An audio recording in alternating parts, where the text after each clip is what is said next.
Today on Inside MLFB, we're going to talk with Arkansas Tech head coach Earnest Wilson. This is Coach Wilson's second stint in the professional ranks after earlier coaching in the Arena Leagues, and he spent many times and many years coaching at all different levels and many different positions, brings a wealth of experience. Super excited to talk with Coach Wilson.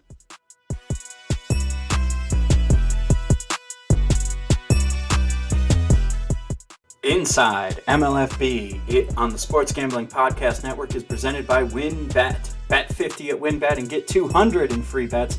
Bet big, win bigger with WynnBET. Download the WynnBET app now or visit wynnbet.com and start winning today. We're also brought to you by Sleeper. You already play fantasy on Sleeper, but now you can win cold hard cash with their over-under game. Just head to sleeper.com/SGP on your phone to join the SGPN group, and Sleeper will automatically match your first deposit up to $100. That's sleeper.com/SGP. And make sure to check out our relaunched merch store where you can get all your favorite SGPN gear. Just go to store.sportsgamblingpodcast.com.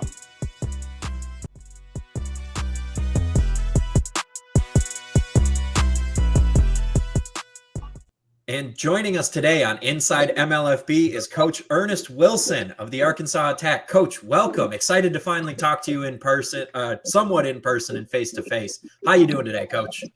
I am doing fine. How you doing, Adam? I'm glad doing to be well. here. Glad we're here, too. We're days away from you going to Mobile and camp, right? I mean, you guys are all packed up, ready to go. Well, actually, I'm en route right now. I'm trying to get there. I got to do a retirement get together here, and from there, I'll be in Mobile tomorrow.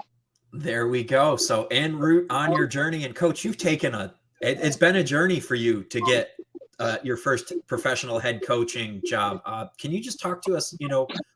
Where's this journey taken you? I know you started way back at Allegheny College. Just what were some of the high points that you hit along the way there from Allegheny until now as a professional football head coach? Well, I like to think I always tease people, but I actually been a head coach 3 times already professionally. I was with the back in 1998. I was with the Dayton Skyhawks of the Indoor Football League, and then I was with the Carolina Rhinos of AF2, and then Jacksonville of the AF2. I've been fortunate enough when I was with all 3 of those teams, or 2 of the 3, I went to the playoffs or the semifinals 3 times, and unfortunately haven't got that big one yet. But then when I was with Jacksonville, we finished second place. But I've been successful. I've worked with many great coaches that people know. From starting out with Joe Philbin in D3. Joe Philbin, who was the head coach of the Dolphins, now is assistant head coach at assistant head coach over at Dallas Cowboys. And then also I worked with Ken O'Keefe, who's at Iowa, who just walked off the field. But we won a national championship there at Allegheny College and won 24 straight games. Then I was fortunate enough to go and do an internship, my first internship with Ted Marchabroda, who's a great man. And I really enjoyed working with him. He really had me into every aspect of the NFL. And it was great. I just can't keep saying it over and over. Finally, the next step, I went over to University of Maine with Kirk Ferentz of Iowa. He's at Iowa now, but I had an opportunity to work with Kirk, and he was a great person too. I mean, they were outstanding. They were good family men, good all-around men, and people that I'm naming. And then, of course, as you can see, great coaches. And then I went on to the mega, with Joe Paterno, and had an opportunity to work with Coach Paterno and his staff, and went to the bowl game, went 10-2 the first year and 12-0 the second year in the Rose Bowl. So, they were in the Rose Bowl. I actually had taken a job right before that. You couldn't do it, but, we went to the Citrus Bowl, and they had a losing team the year before I came, and we turned it around, made it 10-2, finished like number 2 or 3 in the nation. Went on from there. We have a long resume, by the way, if you don't know it. Went on from there. I went over to where Alabama A&M worked with a guy named Reggie Oliver. Reggie Oliver is the quarterback in the movie We Are Marshall. And It's a true story. he was there. He was Mhm. actually there. He played quarterback for Marshall then. So that was exciting. Got to know him. I was mentored by him, but I got to know him even more. From there, went to Elizabeth City State, which my first offensive coordinating job. That was good. Then worked over to uh, Oberlin College for a semester, and then that's when I got my first head coaching jobs in arena ball, and enjoyed it. I mean, we sent more guys. Those when you talk about what have you done, and sent more guys there than to the NFL, AF1, and all those other places than any other team during that tenure. And then next, I decided to get out of 8-man football and get back into college. I just thought I was going to relax and went to a school called Benedict College and ended up having their first winning season and Mhm. since in 20 years or so. And that was exciting. Then from Benedict, everybody I used to always have a coach that was from Mississippi State. He said, "You think you're Hal Mummy. You think you're Hal Mummy." And I'm like, no, but he said, "Oh, he threw the ball. He was at Mississippi State when Hal Mhm. was at Kentucky." Next thing you know, I get a phone call from Hal Mummy saying, "Would you come and work for me?" So I worked for him for 5 years, 4 or 5 years, and enjoyed it. And he left, and we went over to. I worked for a guy named Dwayne Walker. He had been in the NFL, and then from there, I went to. From there, I went over to. Let me see all the places. Doing this thing on the phone, but You're good. You're good. from there, I went on to Hal Mummy, and then I went to Jackson State, which I finished #1. I was an offensive coordinator there and worked under a great man named Rick Comegy, and ran. We had to know they were the worst offense in the country, Mhm. and ended up. They said, when I called to find a place, people said, "Oh, you got to find a football team offense over there," and they were the worst offense in the country. And I took them my first year, took them to number 15. And I was sitting there with the AD, and the AD said, "You did a great job taking us from nowhere to 15 in the country, but can you repeat it?" And they had put a raise incentive in there. And I said, yes. So I always tease Jackson State. When they talk about Deion Sanders, I said before it was Deion Sanders, it was Earnest Wilson, which that's not true. There was a lot of great players that came through there. But I ended up finishing #1 in the country in total offense in every category, or most categories. I was either 2 or 3 Mhm. behind a fellow air raid guy. But from there, I took on my head coaching job in college in Savannah State, or I went to Hampton and had opportunity to meet their Don Rose and work under him, and did well. Got a job at Savannah State. They called me in the middle of this recruiting and said, "Would you please come to Savannah State?" Which I did, and it was interesting. I said, I walked into a situation that didn't have a weight room. They still don't have a weight room on campus, or really on campus. And then they didn't have they told me they were going to build one. And then they didn't have spring football because they were on probation. Mhm. And they said in 5 years, they said I talked to the NCAA once I got on campus, and a little trickery there. And they told me, look, it's going to take them 5 years, in which under I say my Bridget, I'm trying to think of Bridget's last name because I want to give her some love, but she ended up Bridget Tabor, my Mhm. academic advisor, and myself. We got them off in 2 years and got spring ball back. It- And so that was when they were, we're trying to play Miami. We're trying to play Miami, Troy State, Georgia Southern without spring football. right, and that was Savannah's first year moving up from D2 to FCS, wasn't it? They were No, they had been in FCS and they have had never won an FCS or a that Division I that football was game. it. It was shortly And after they made that pivot to FCS that you came in, you had inherited this team, this program that had a lot of things that were missing. Spring yeah, football, weight room, just nothing. And yeah, you built them to a academic, point. lacking scholarships, lacking everything. But it was cool because sometimes I wish I had stayed there. I love the area. Mhm. Savannah's a great area, but I wish I had stayed there. Um, but unfortunately, I decided because of controversy, not but building the weight room pretty much, and Mhm. not giving my guys a chance to really be successful. I moved on to Elizabeth City State, which I was coach of the year there. And Mhm. every year offensively, I was producing people and doing well. But I was coach of the year my first year, and it was neat. And then next year I had 10 freshmen out there, but it was good. It was good. Then I went to Elizabeth. I wanted to come home to my mother, who it was in Ohio at the time, and Mhm. ended up going to a little school. My buddy got the head coaching job, and at Defiance College, and I didn't. I really only planned to stay one semester. And when you plan to stay one place for whatever, I enjoyed it, and I ended up going 4 years and becoming the interim head coach this past year. Yeah. So, and Eh, then next thing you know, I was in the spring league Yep. last summer with Hal Mummy coaching DBs, and I say Mike McCarty came through, and I knew Mike. Yep. Mike and I, we got the same type of you know situation, which we been everywhere, met everybody.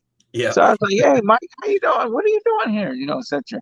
Then he said what he was trying to do, and I said anything to help these kids out. And so Mike and I started talking, and uh, next thing you know, he calls me up, and I always say I give it to Christ. I believe in God, and I believe I'm a Christian, and I was told that I would lead, and I would lead, and I got out of church, and Mike started talking to me and I decided to ask a phone call right after I'm sitting in the church parking lot. In Mhm. 30 minutes, we into about 30 minutes in the conversation, he said, "I don't think you need to be assistant coach. I think you probably need to be a head coach." He said, "You mind if you recommend me to Frank Murtha?" And I said, "Yeah." And that night, Frank called me up about 30, 40 minutes in the conversation. He goes, "Hey, I think we found our fourth head coach." So I always say it was a miracle.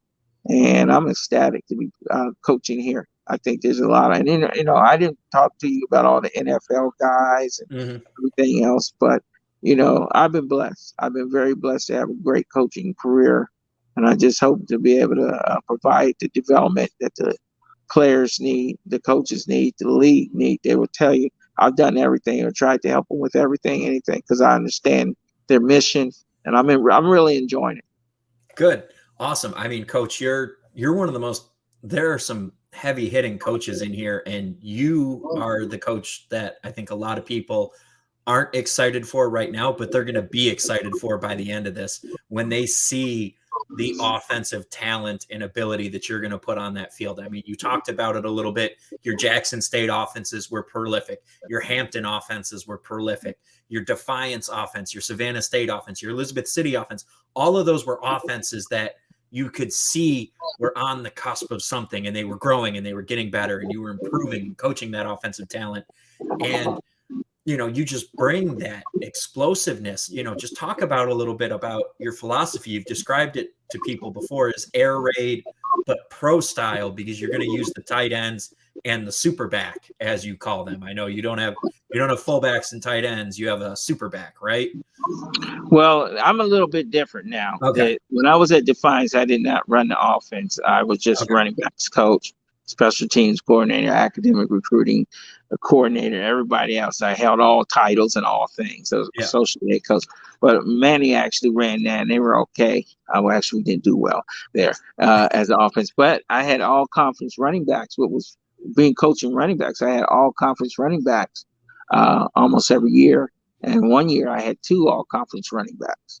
So Mhm. that was unique. And I had, like I said, I always had fun teaching young men.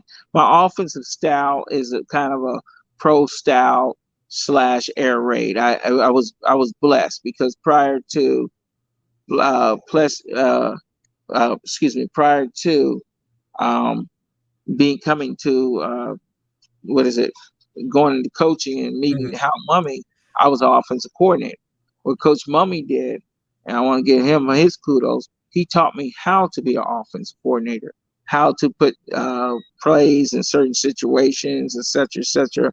How many plays can you run during a game, et cetera. And so that was kind of unique. And so what I did was I did that, made sure that I had high reps, a certain rotation, everything else. And that's why I feel like we're successful, because we will practice everything over and over, just like if you were running the option or veer or something, you practice it over and over against all looks. And he broke down the looks. And so I was taught that, and I've been able to continue doing it, and was been able to do it and get it done. That's what I always give it to Hal. But there was many other people. Ted Marchibroda taught me some things, Kenny O'Keefe and Joe Philbin. So I put a little bit of everything together, but 80% of it is probably Hal Mumme. Make sure to get down on the Wins Bet 50, Win $200 promotion, where a $50 bet qualifies you for up to $200 in free bets. Bet $500 on sports or casino before July 31st, 2022.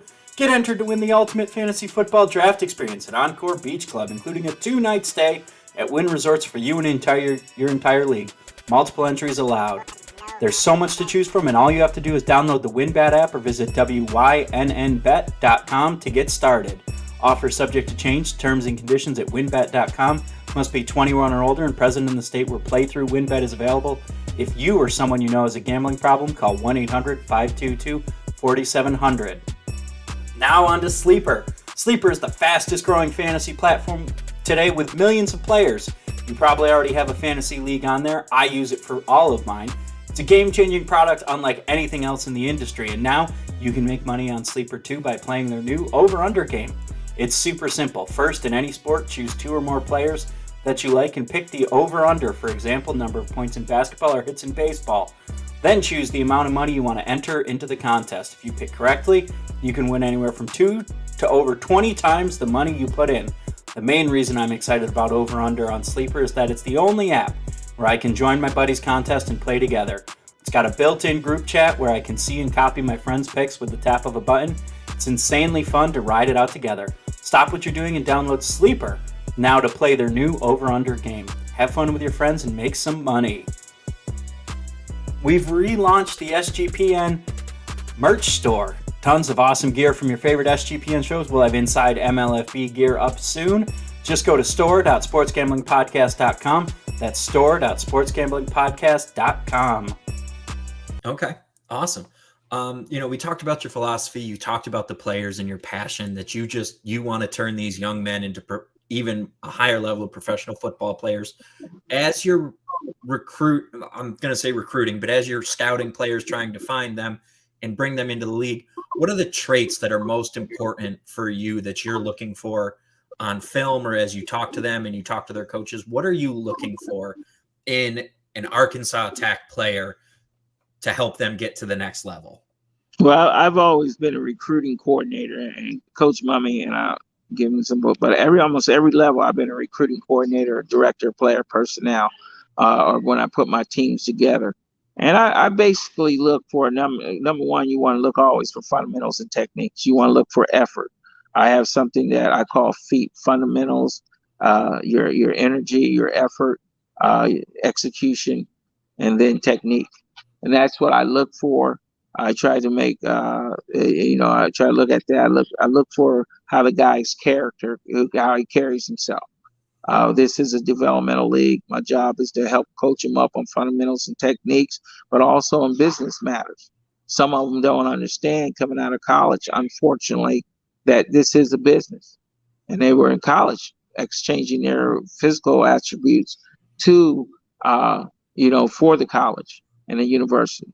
And I'm trying to get them mature and be men. Now we got to go back another 2 or 3 years with this league, hopefully. And hopefully it only take 1 year, but teach them everything. Teach them everything physically, spiritually, and mentally. And usually they walk away, understanding great things. And that's what I'm looking for in a player. Are you willing to come in and revamp, try to study why you made it or you didn't make it? And what can I do to help you get there? Awesome. I mean, that's just, Coach, that's amazing. And I know, you have an extensive history coaching at lower levels. I'm going to say lower level, but sub FBS schools as a head coach. You have a lot of experience in HBCUs where, like you said earlier, Jackson State was there before Deion Sanders got there. and everybody just needs to realize the talent level that exists at these colleges. And, you know, we've seen a lot of players, you know, some players who have announced that are going to be on your team. It seems like you are using that idea of there's untapped talent at the HBCU level in your recruiting approach. I'm going to call it recruiting for lack of a better word, because you're going out, you're calling guys and you're trying to convince them to come in. Do you think that that's something we're going to see more players who have been maybe missed by pro scouts and the pro levels come in from HBCUs? And why do you think they've been missed all these years? Okay, I think there's a couple things that's going on here, and I know that certain people are using it as their platform, but I've always used it as a platform. When I was at some smaller schools, I felt like some players could play and could be successful.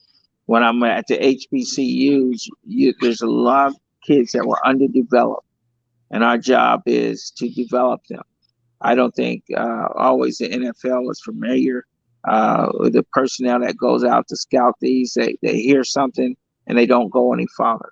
If you look at my background, especially in the AF2, in arena ball, and the guys moved on to Division I, and even with CFL, I had a young man named Chris Williams that I would go to all the CFL workouts and tell him about Chris. And I say, he only weighs 150, 160 pounds.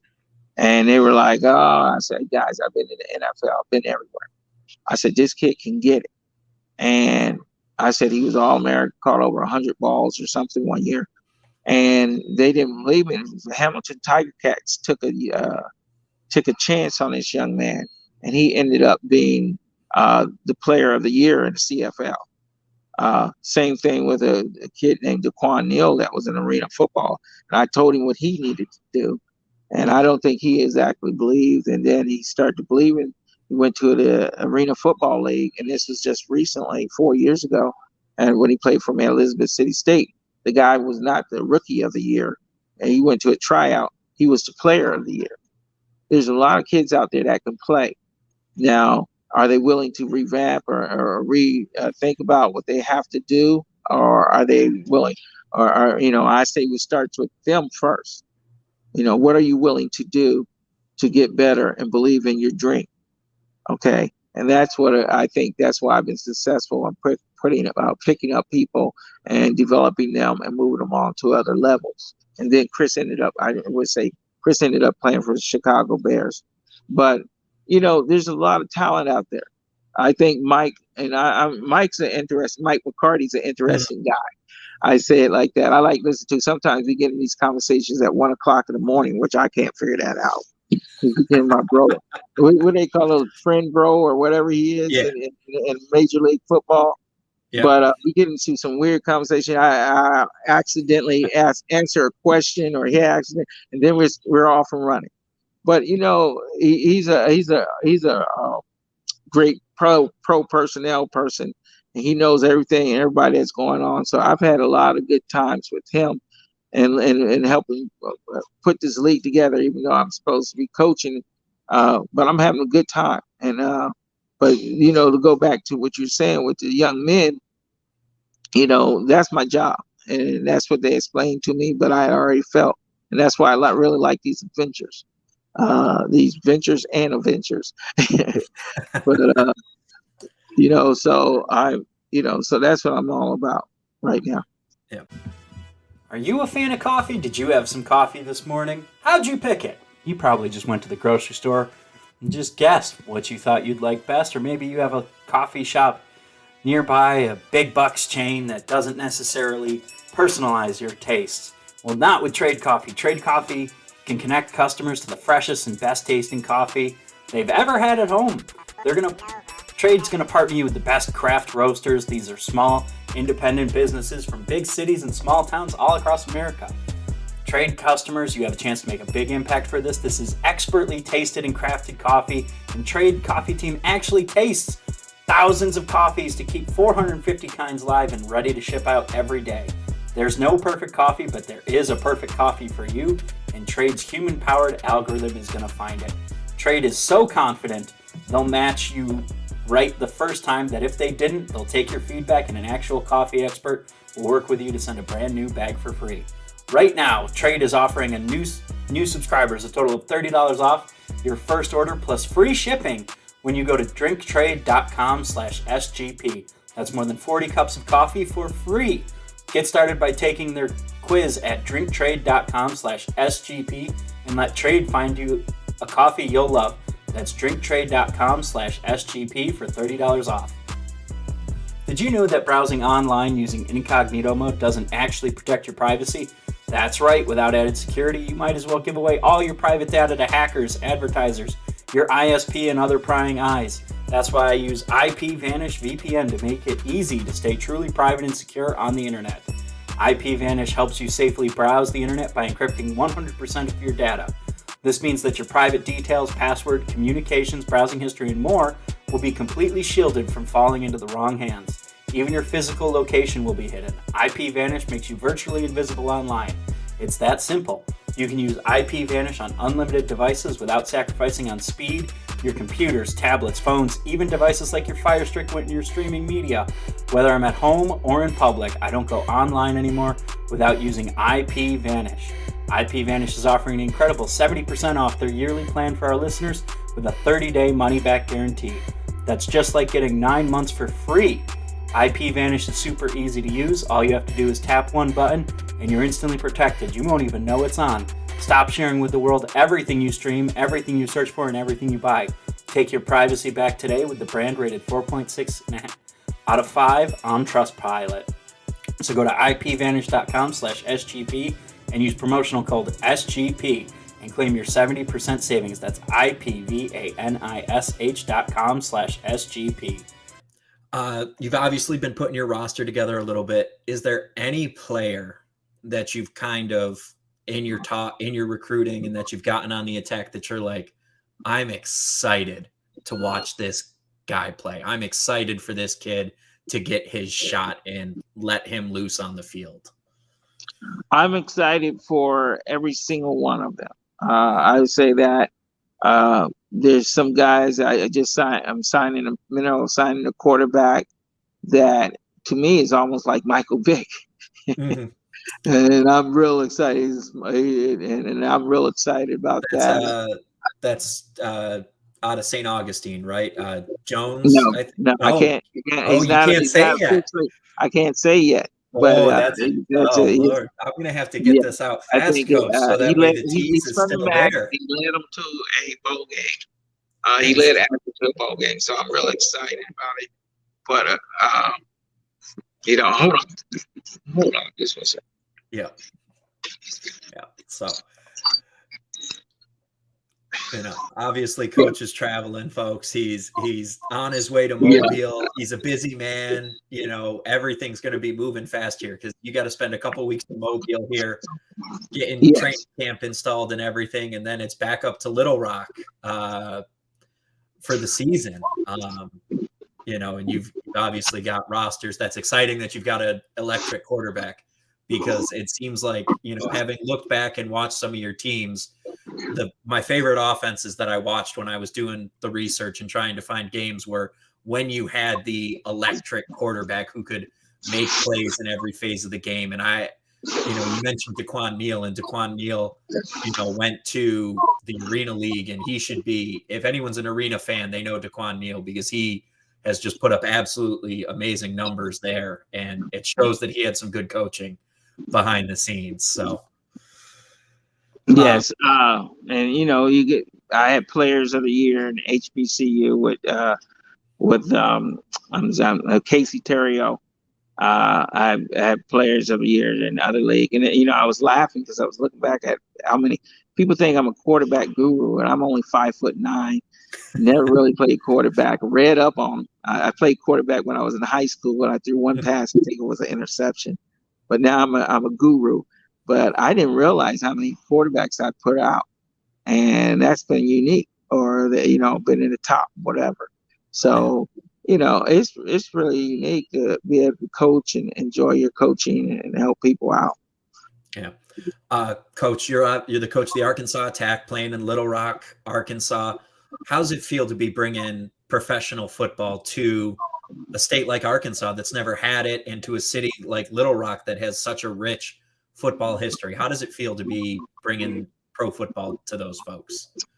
I'm very, very excited, and I'll tell you why. When I was in AF2, and I always tell the Major League Football, they might want to look at the AF2 markets back in the day when it first started out, because I'll never forget Arkansas, Little Rock had a team, and they were averaging like 16 to 18,000 people a game. And that was amazing. You know, we were averaging 10, 12 under Carl Shear and David Stearns of the NBA, but these people are averaging 18,000. If I can get that same crowd to the War Memorial and get the town excited about this team, and we got Arkansas players, we got Central Arkansas players, we got Southern Arkansas players. I got them all on a team. So it's a smorgasbord of all the type of players we have, you know, Division I, former NFL, CFL players. So it's going to be exciting. It's going to be a great product. I really look forward to having it there in Arkansas. It's just that right market. So anything you want to tell the people of Arkansas as you're getting ready for the season? What should they look forward to, or just anything you think they should know about you and your team that's coming to town here? I get Joe Phil when you say keep your helmets on and your head low. So hey, we're gonna be headed, and then I have other coaches say, hey, we're gonna bring the scunion, and hopefully we have a little bit of onion with the prime because we just won or upset somebody. So that's what I'm looking to do, and I'm looking to talent is there. Let's enjoy this talent. This is your team, and let's have fun doing it. Let's have lots of fun doing it. Awesome. Well, thank you, Coach, for your time. I know you're a busy man. Appreciate you joining us here. And we're looking forward to seeing what you do here, Coach. Super excited to watch you return to the professional ranks. Hey, I'm glad to be here and go Major League Football. Let's do it. There we go.